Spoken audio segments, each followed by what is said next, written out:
Informasi berikutnya, nilai tukar rupiah kembali tertekan hingga menembus level Rp17.300 per dolar Amerika Serikat. Ini merupakan level yang mencemaskan, mendekati nilai dolar pada krisis moneter 1998. Ya, lantas apakah kita akan menghadapi krisis ekonomi yang baru? Berikut laporannya. Sinyal buruk dari pasar keuangan Indonesia. Kurs rupiah sepanjang Kamis menyentuh angka Rp17.300 per dolar Amerika Serikat. Dalam beberapa hari terakhir, rupiah makin melemah setelah melewati angka psikologis 17.000 dan pada Kamis siang menyentuh angka 17.310. Angka tertinggi yang mendekati angka rupiah yang melemah seperti pada kondisi krisis moneter 1998. Pelemahan rupiah dipicu dari keadaan global yang datang dari perang Iran yang gagal menemui kata sepakat dalam perundingan pekan ini.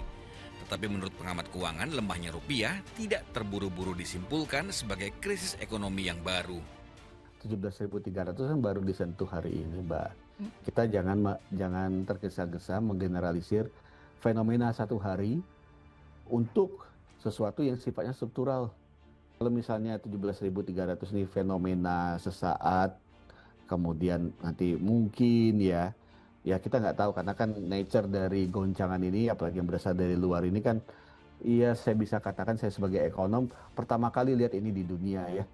Ya ini kan kalau kita bilang gimana ya, misalnya perangnya terjadi dengan tiba-tiba dan berhentinya bisa aja terjadi tiba-tiba. Tetapi pelemahan rupiah ini harus segera disikapi pemerintah karena tidak mungkin Bank Indonesia harus menstabilkan rupiah dengan menggunakan cadangan devisa terus-menerus. Tim ekonomi pemerintah itu harus melihat secara holistik. Jangan parsial ini rupiah aja. Karena ini cuma satu dari berbagai dimensi dan mereka saling terkait. Jadi harus diadres secara serentak. Jadi saya bilang ini berupa bauran. Jadi harus memperhatikan aspek moneter, aspek fiskal ya. Hanya BI suruh jungkir balik ya, tapi bagaimana sisi fiskalnya apa?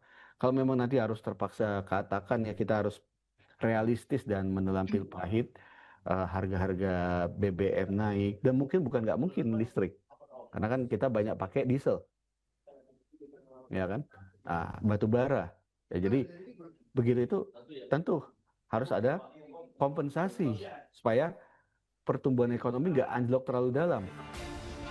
Dengan memperhatikan keadaan melemahnya rupiah saat ini, pemerintah tampaknya harus menyiapkan langkah yang lebih strategis untuk kembali menstabilkan kekuatan mata uang Garuda. Tim MTech Media melaporkan.